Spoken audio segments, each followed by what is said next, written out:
Mythes et complots avec Christian Page. Christian Page, bonjour. Tu vas bien? T'es correct? Oui, ça va très bien. Bon, bien. le livre va bien? Oui. La vie va bien? Oui, oui. T'as donné une entrevue, toi, à quoi, aux 7 jours? Aux 7 jours. Aux 7 jours? Ah ben, toi, chose. Oui. Là, t'es une star, là. Une vedette. Est-ce qu'il y a des photos? Ça va bientôt. Avec des photos, toi? Est-ce qu'ils vont te maquiller? Photoshop? C'était pas nécessaire. Non, hein, beau non. bonhomme, au naturel. Ah ben, puis, l'entrevue, elle portait sur quoi? C'était quoi? C'était un homme ou une femme qui t'a interviewé? Une journaliste femme. Ah bon? Oui, et le sujet était l'enquêteur du paranormal. Non, ben, je le sais bien, là, mais y avait-tu une question en particulier que t'as aimé ou que t'as Ben en fait, tu vois, c'était assez redouté? Non, c'était assez amusant parce que tout ça a été tourné sur en fait l'entrevue a eu lieu sur l'île Sainte-Hélène, là où se trouve le phare, en fait le musée Stuart, Ouais. tu sais. Et il y a toutes sortes de légendes de fantômes qui tournent autour de ça. Ah, En je fait, savais ce pas. sont davantage des légendes urbaines que de véritables histoires de fantômes. Donc on a remis un peu les pendules à l'heure par rapport à ça.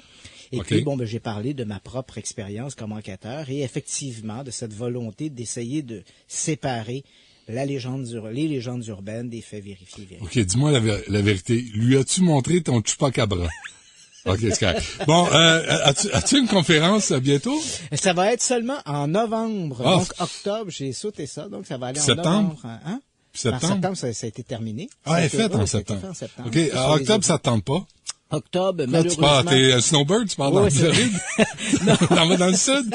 Avec Régent Tremblay sur une moto? Non, c'est que le travail, en fait, des tournages pour des futures séries à Canal 2 Ah oui, ok. m'interdit un peu de Mais pouvoir tant avoir mieux. cet agenda. Tant mieux. D'accord. OK. Donc, on s'en parlera quelque part en novembre. Oui. Retour sur l'affaire de la forêt Rendlesham. Oui, bon. C'est quoi mais- ça, Rendlesham?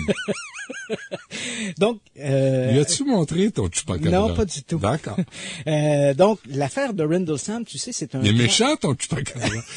Moi, je l'ai pas vu. Je l'ai entendu parler. Méchante bête. Qu'est-ce Bon. qu'elle fait?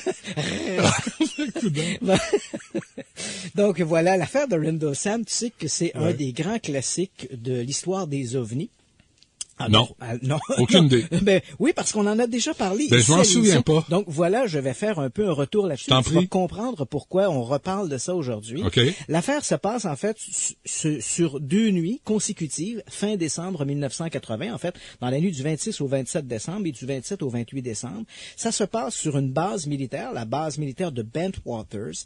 Elle se trouve, cette base militaire, dans le Suffolk, en Angleterre. C'est une base qui est administrée à la fois par les Américains et par les Britanniques.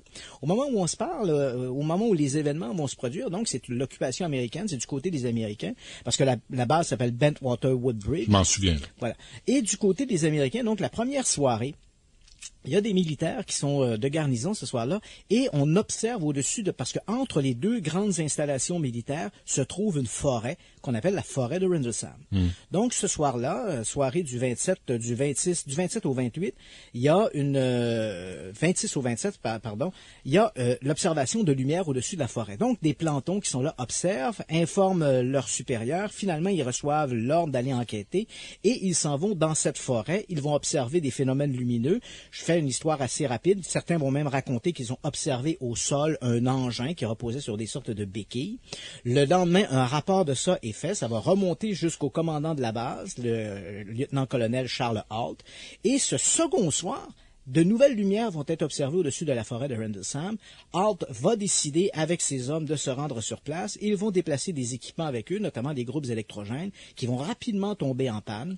Halt et ses hommes se dirigent dans la forêt et là, à un moment donné, ils observent une sorte de sphère lumineuse. Halt dira plus tard que cette sphère a à peu près la taille d'un ballon de basket. Elle se promène, elle flotte entre les arbres. Ah, pas plus gros que ça? Non, et elle se promène entre les arbres comme s'il s'agissait d'une sorte d'œil électronique. Elle va à un moment donné exploser et là, des rayons lumineux, des faisceaux lumineux vont être braqués vers le sol comme si cette intelligence, entre guillemets, cherchait quelque chose. À ce moment-là, malheureusement, pas de photographie, pas d'appareil pour filmer, mais Halt a avec lui son magnétophone, un dictaphone sur lequel il prenait des notes. Et là, il décide, heureusement, de livrer ses témoignages sur le vif. On parle de quelle année, On parle de 1980. Okay. Et là, donc, on va entendre ce petit extrait de Halt qui va livrer ses commentaires au moment où le phénomène se passe devant lui. Et on va ressentir aussi ses impressions. Donc, on écoute ça dure quelques secondes. First nightbird we've seen, we're about 150 or 200 yards from the site. Everything else is just deathly calm. There is no doubt about it. There's some type of strange flashing red light ahead. It's yellow. I saw a yellow tinge in it too. Weird. It appears to be maybe moving a little bit this way. Yes, it's brighter than it has been. Yellow. It's coming this way. It is definitely coming this way. Pieces of it are shooting off. There is no doubt about it. This is weird. To the left. Yeah, definitely moving around. Two lights. One light to the front, one light to the left. Keep the flashlights off.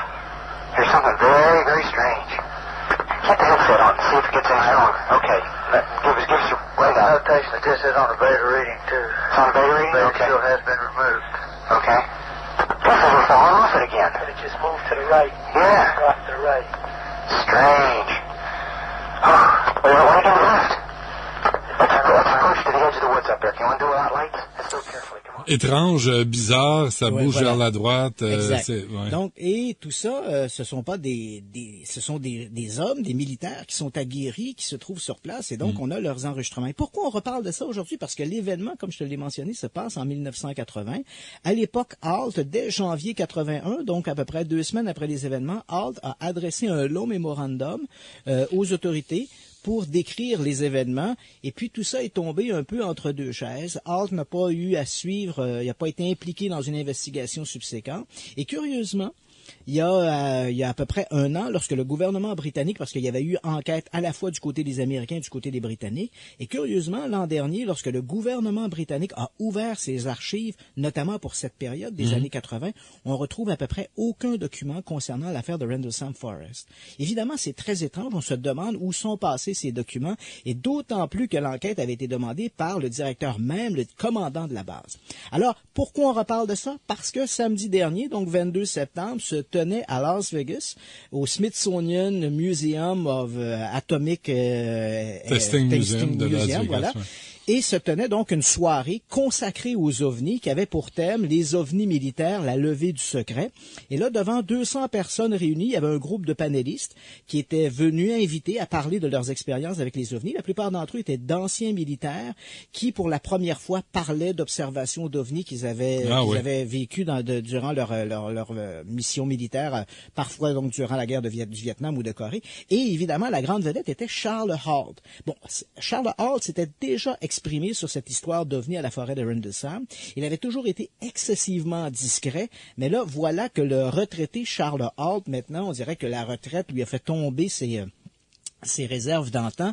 Donc, Halt y est allé d'une levée de bouclier, d'une charge contre l'armée américaine, les accusant non seulement d'avoir volontairement cherché à étouffer l'affaire de la forêt de Rendlesham, mais Halt ajoute qu'il est convaincu, persuadé par ses échanges qu'il a eus avec les hauts dirigeants, qu'il existe aujourd'hui dans les arcanes du Pentagone un groupe dont le travail est de supprimer, dissimuler toute information concernant les ovnis. OVNI, d'ailleurs, que Halt met entre guillemets, qui pourrait être tout aussi bien des visiteurs extraterrestres que des visiteurs d'une autre dimension. Donc là-dessus, Halt ne se prononce pas sur la nature des objets, mais il est tout à fait persuadé que le gouvernement américain joue dans l'ombre pour dissimuler des informations. Eh bien, on s'arrête un instant, on est avec Christian Page.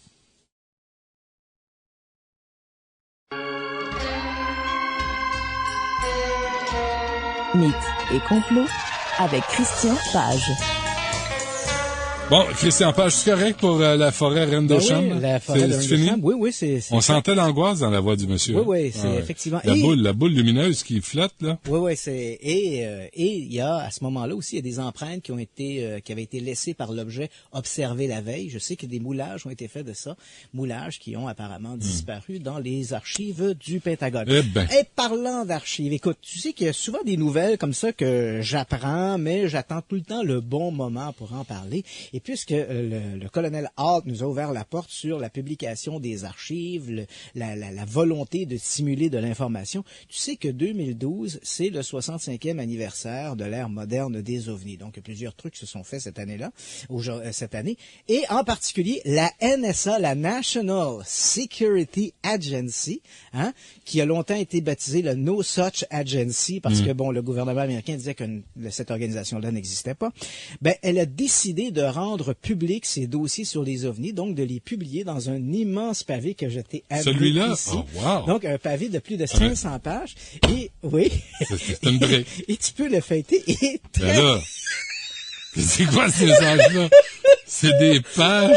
Et voilà, t'as tout compris. Donc, ce document-là est presque ridicule en soi. Donc, Des mauvaises photocopies. Oui, des mauvaises photocopies. C'est plus de 500 pages de documents qui, mis à part quelques articles de journaux, sont presque complètement censurés. En fait, c'est une grande déception pour les amateurs d'OVNI qui s'attendaient peut-être à trouver de l'information qualitative dans cette publication. Ce n'est rien. Et ils ont même inclus une annonce de manteau de fourrure. Et là-dedans, donc, on a véritablement, c'est un collage de toute une série de documents qui ont été à un moment donné ou un autre archivés à la NSA, qui tournent autour de la question des ovnis. Ces documents-là sont parfois c'est quelques lignes à peine même sur une page. Illisible. Et c'est illisible. Et ce qui en ressort de la lecture de ce document, c'est qu'on n'arrive pas à tirer une conclusion définitive. La page 287. Et là, t'as une en-tête illisible, et là, t'as des traits de crayon. Et donc, ce document-là, bon, on ne sait pas quelle était la position de la NSA par rapport à ça. On ne sait pas s'ils considéraient la question des ovnis avec sérieux ou non. Et ce n'est pas en lisant ces documents-là qu'on va l'apprendre. Donc, c'est un immense pavé de plus de 500 pages. Mais bon, il y a à peu près 4 lignes qui sont lisibles dans tout le document. Le reste Radar tracking of unidentified flying object. UFO moved over the vicinity of censuré in censuré. Pourquoi il publie ça? J'imagine qu'on voulait faire l'exercice. Donc, pour les gens qui s'intéressent à la question historique des ovnis, on peut quand même se procurer le document. Ça fait beau dans une bibliothèque. Ça couvre de l'espace. Ben oui, moi je le regardais sur le bureau. Je me disais, c'est pas pire, mais voici un autre document publié également cette année, cette fois par 2 historiens sur la question des ovnis. Ça aussi, on parle d'un autre pavé de 500 pages. Ce document est mieux constitué. C'est aussi intéressant à lire qu'un rapport du ministère de l'Environnement sur la mouche tsetse en période de rut, mais cela dit, le document est beaucoup plus explicite et nous parle effectivement de l'intérêt mené ou l'intérêt soutenu des autorités américaines pour la question des ovnis, et ce pendant plus de 40 ans. Donc, c'est plus intéressant. Donc, pour ceux qui s'intéressent vraiment à la question des ovnis, oui, absolument. Donc, c'est UFO and the Government, c'est écrit par 2 historiens. Donc, c'est un ouvrage excellent pour ceux que l'historique des ovnis intéresse. Pour ce qui est des documents de la NSA, tu l'as bien compris, mieux vaut s'en passer. Parce qu'on combien ça t'a coûté, ça? Ça coûte près d'une $60, cet ouvrage-là. Quelle bande de bandits. Je te jure, OK. C'est quand même incroyable. Oui. Quoi, c'est assez pour NSA? Oui, donc c'était une blague. No Such Agency. No Such Agency pour la NSA. Écoute, puisqu'on parle d'OVNI, je vais finir ce petit bloc-là sur les OVNI avec une petite nouvelle. Est-ce que tu as déjà entendu parler des fusées fantômes? Non. Alors, à le voir dans ton visage déconfit, la réponse est non. Donc, les fusées fantômes, tu sais, lorsque l'on parle, j'ai mentionné qu'on fêtait cette année le 65e anniversaire de l'ère moderne des ovnis. On s'entend pour dire que le phénomène débute dans la presse occidentale en 1947. Mais déjà au lendemain de la Deuxième Guerre mondiale, 45-46, il y avait quand même des observations de phénomènes aériens inexplicables. Et à travers ça, on retrouve ces histoires de mystérieuses fusées. C'est comme ça qu'on les décrivait à l'époque. Des fusées donc observées au-dessus des pays scandinaves. À l'époque, on avait cru que les Soviétiques avaient récupéré des savants allemands, faisaient des tests avec des fusées V2, mais tout ça n'a jamais été prouvé. Quoi qu'il en soit, ces fameuses fusées fantômes n'ont pas été vues qu'en 1946, donc à partir des années 50, 60, 70, même si les observations ont diminué, elles ont quand même perduré. Et puis, l'une de ces observations les plus connues est celle du 31 juillet 1980. Ce jour-là, donc, un couple qui se trouvait près d'un un lac, le lac Namajor, dans le nord de la Suède, affirment avoir vu un engin qui ressemblait au départ, lorsqu'ils ont observé l'objet, ils ont eu l'impression qu'il s'agissait d'une sorte de missile, un peu comme un missile cruise. Et puis à un moment donné, ce missile, qui avait 2 renflements de chaque côté, comme des sortes de tubulures, ce missile s'est arrêté en cours de route, a fait un virage de 180 degrés, s'est posé sur les eaux du lac Namajor pour y sombrer. Donc, je sais pas qui était le pilote, mais mauvais choix. Donc, l'objet se pose sur le lac Namajor et disparaît. Donc, le dans concept les eaux. de l'eau leur était étranger. C'est ça. Donc, cette histoire-là circule dans les milieux de l'ufologie scandinave depuis les années 80. Et puis voilà qu'il y a quelques semaines, un groupe d'ufologues scandinaves se sont réunis, se sont rendus au lac Namajor. Ces gens-là avaient avec eux des magnétomètres pour essayer de détecter des sources métalliques sous les eaux du lac. Et ils avaient également avec eux une équipe de plongeurs professionnels. Ils se sont donc rendus là-bas. Ils ont passé 3 jours à fouiller les eaux du lac. Malheureusement, ils ont dû abandonner leur recherche parce que le lac est une véritable tourbière et ça rendait à peu près impossible toute vérification visuelle. Donc, les ufologues suédois sont retournés chez eux avec la promesse d'y retourner éventuellement, demeurant convaincus que ce que le couple en question avait raconté avoir vu, donc ce fameux missile se poser sur les eaux et sombrer dans la tourbière, était bel et bien un objet réel et physique. Eh bien, bredouille. On s'arrête un instant, on revient avec Christian Page. Pour suivre Benoît Dutrisac sur Twitter, twitter.com/Dutrisac. Avec Christian Page. Christian, dernier sujet, les voies de l'enfer. Ben oui, les voies de l'enfer, depuis 3 ans. quoi, ça? Oui, c'est ça, depuis 3 ans que je fais cette chronique. Il y a des gens des auditeurs qui m'ont écrit pour me parler de cette histoire des voies de l'enfer. Et puis bon, ça avait jamais donné que j'en parle. Mais là, encore cette semaine, on m'est revenu avec cette histoire-là. J'ai dit, bon, ben, on va en parler. Coudon. Ben, coudon. Hein? Donc, ces bruits de l'enfer, c'est une rumeur qui circule dans Internet en particulier depuis la fin des années 80. Donc, grosso modo, l'histoire, il existe plusieurs versions, mais l'histoire la plus connue est la suivante. Donc, à la fin des années 80, quelque part en Sibérie, un groupe de géologues soviétiques aurait percé, donc ils faisaient un forage, et puis arrivé à une profondeur d'à peu près 14 kilomètres de profondeur, la mèche de forage aurait percé, tombé dans une sorte de cavité vide. À ce moment-là, la température a augmenté d'un seul coup, on a atteint des températures de l'ordre de 1100 degrés centigrades. Intrigués, les scientifiques qui travaillaient sur le forage en question ont décidé de descendre dans ce trou des appareils acoustiques et des appareils pour faire des relevés. Donc, on prend tout cet attirail, on descend ça, et puis voilà qu'arrivé à cette profondeur, on tombe dans une sorte de poche, comme je l'ai mentionné. On avait une température qui était infernale, et puis ensuite, on aurait capté des sons qu'on a enregistrés. Donc, ces sons-là, on va les entendre dans quelques instants. Donc, ces sons-là ont commencé à circuler, surtout dans les milieux, parce que là, ça ressemble à des sortes de hurlements. Certains ont soutenu que c'était peut-être des voix de gens en enfer, des bruits de l'enfer. Cette histoire-là a surtout été récupérée par les milieux, je dirais, fondamentalistes religieux aux États-Unis, qui considéraient cette histoire-là comme étant la preuve matérielle de l'existence de l'enfer.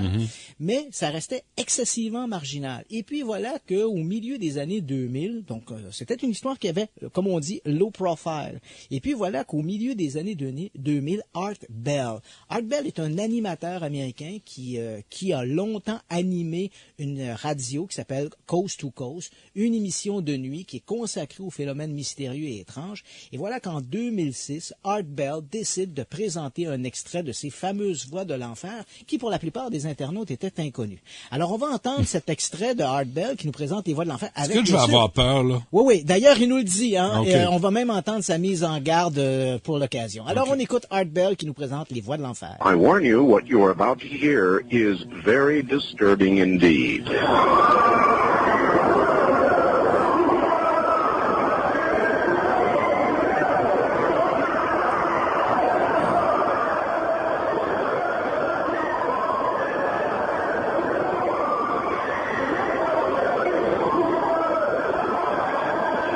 T'es sûr que c'est pas une assemblée de membres de Québec solidaire? J'aurais pu dire du Parti libéral. Ou des Du gars, Parti québécois. des gars qui donnent de l'argent à la mafia. Oui. Qui n'ont pas payé dans les bars. Ah non. Alors ça, Donc, c'est les voix de l'enfer. Donc, c'est ça. Donc, cet enregistrement de voix, je sais pas si tu as été terrifié, je le vois là sur... bon. J'ai trembloté, oui. Ouais, donc ces voix, on doit se poser la question, sont-ce les voix des damnés qui brûlent quelque part en enfer? Et certains le croient, mais en réalité, il s'agit d'un canular qui a été hissé au rang de légende urbaine. Et les voix en question, en fait, proviennent d'un extrait audio d'un film de 1972 qui a été réalisé par Mario Bava, qui est en fait le maître de l'horreur du cinéma italien. Le film en question s'appelait Baron Blood. C'est un film qui avait d'ailleurs été inspiré de l'histoire de Gilles de Rais. Donc, on entend cet extrait-là. Bon, grosso modo, c'est l'histoire d'un Gilles de démon. Rais qui écrivait des histoires d'horreur.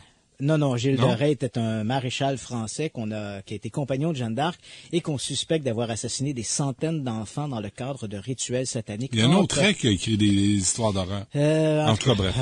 Bref. Okay. Et donc, oui, non, tu m'en as histoire-là, parlé de donc- Gilles de Rais. Donc voilà, ce Gilles de Rais disait concocter avec le diable, pactiser avec le diable, un démon qui s'appelait Baron.